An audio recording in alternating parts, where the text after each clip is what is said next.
Imaginez un patient atteint d'un cancer avancé.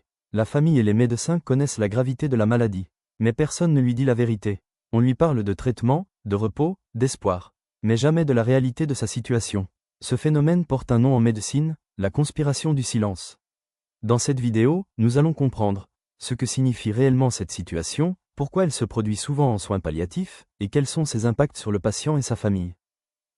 La conspiration du silence est une situation où la famille, et parfois les professionnels de santé, décident de ne pas révéler au patient la gravité de sa maladie ou son pronostic. L'objectif est souvent de le protéger de la peur, de la tristesse ou de la perte d'espoir.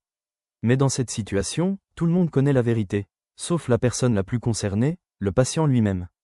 Ce phénomène est particulièrement fréquent dans les maladies graves comme le cancer ou dans les situations de fin de vie. Pourquoi la conspiration du silence apparaît-elle ? Plusieurs facteurs expliquent ce phénomène. D'abord, la volonté de protéger le patient.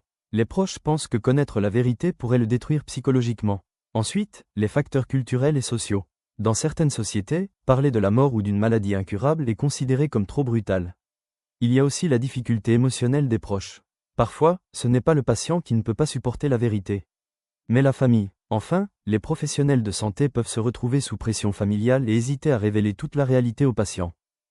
Les conséquences. Même si l'intention est souvent bienveillante, la conspiration du silence peut avoir des effets négatifs.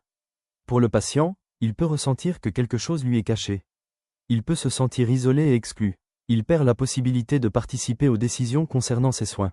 Cela peut aussi l'empêcher de se préparer psychologiquement, spirituellement ou socialement à la fin de sa vie. Pour la famille, garder ce secret peut créer du stress, de la culpabilité et une communication moins authentique avec le patient. Le rôle des professionnels de santé. En soins palliatifs, la communication est essentielle. Les professionnels de santé doivent trouver un équilibre entre le respect du droit du patient à l'information et la sensibilité des proches et du contexte culturel. L'objectif n'est pas d'imposer brutalement la vérité, mais de l'annoncer progressivement, avec empathie et respect. Une question simple peut parfois ouvrir la discussion. Souhaitez-vous connaître tous les détails sur votre maladie ? Cela permet de respecter le choix du patient. La conspiration du silence part souvent d'une intention de protection. Mais en soins palliatifs, la communication honnête et humaine reste essentielle. Dire la vérité ne signifie pas enlever l'espoir. Cela permet au patient de prendre des décisions, préserver sa dignité et vivre pleinement le temps qui lui reste.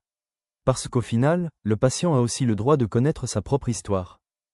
Si vous voulez découvrir d'autres vidéos sur l'éthique et les soins palliatifs, abonnez-vous et activez la cloche pour ne rien manquer.